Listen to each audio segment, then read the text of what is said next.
नमस्कार. पदवीधर मतदार बंधू भगिनींनो, लोकसभा किंवा विधानसभा यांच्या निवडणुकांपेक्षा पदवीधर निवडणुकांसाठीची मतदान प्रक्रिया काहीशी वेगळी असते. आता हे नेमकं वेगळेपण कसं आहे किंवा ही मतदान प्रक्रिया कशी आहे, चला आता आपण जाणून घेऊयात. ही निवडणूक ईव्हीएम मशीनवर नव्हे तर छापील मतपत्रिकेवर घेतली जाते. मतदाराने मतदानासाठी जाताना आपल्याजवळ ओळखपत्र बाळगणे आवश्यक आहे, कारण मतदान केंद्रावर आल्यानंतर अधिकाऱ्यांकडून ओळखपत्राची मागणी केली जाते. मतदाराने सांगितलेले नाव आणि ओळखपत्र तपासून खात्री केल्यानंतरच मतदाराच्या डाव्या हाताच्या बोटावर शाई लावण्यात येते. त्यानंतर मतपत्रिका काउंटरवर सही करून मतदाराला विशिष्ट घडी घातलेली मतपत्रिका दिली जाते.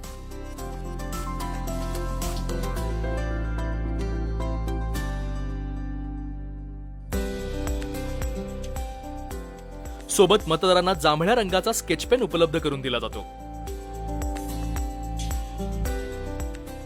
केवळ याच स्केच पेनचा वापर करून आपल्या पसंतीच्या उमेदवाराच्या समोरच्या रकान्यात 1, 2, 3, 4 असा पसंतीचा क्रमांक लिहावा लागतो. मात्र मतदान केंद्रावर निवडणूक आयोगाच्या अधिकाऱ्यांकडून दिल्या जाणाऱ्या जांभळ्या रंगाच्या स्केच पेन ऐवजी इतर रंगांचा पेन वापरणे, खाडाखोड करणे, स्वाक्षरी करणे, अंगठ्याचा ठसा उमटवणे, मतपत्रिकेवर आपले नाव लिहिणे किंवा इतर कोणतेही चिन्ह रेखांकित केले तर मतदान बाद होऊ शकते. मतदारांना केवळ एका उमेदवारालाच 1 हा पसंती क्रमांक देता येतो. हे आकडे लिहिताना मराठी, इंग्रजी किंवा रोमन लिपीत 1, 2, 3 यांचाही वापर करता येतो.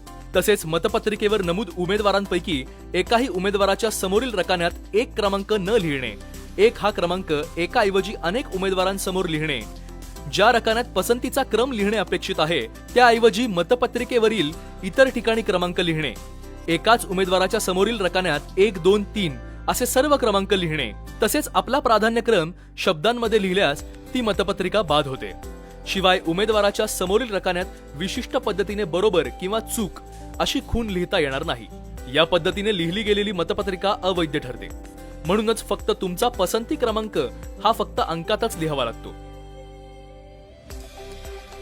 मग मतदानाची तारीख आणि वेळ विसरू नका. मंगळवार दिनांक 1 डिसेंबर 2020 रोजी सकाळी 8 ते सायंकाळी 5 या वेळेत मतदानाचा हक्क बजावण्यासाठी आपल्या मतदान केंद्रावर जा. आणि हो, मतदान केंद्रात जाताना कोविड-19 अर्थात कोरोनाच्या पार्श्वभूमीवर तोंडाला मास्क लावणे बंधनकारक आहे, हे विसरू नका. चला तर मग जागरूक बनूयात आणि हो, कोरोनासाठी प्रशासनाने घातलेले नियम पाळून मतदान करूयात. मी आहे मतदार, पदवीधर मतदार, मी मतदान करणारच.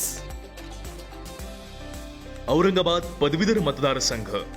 जिल्हा निवडणूक अधिकारी तथा सहाय्यक निवडणूक निर्णय अधिकारी लातूर द्वारा जनहितार्थ जारी.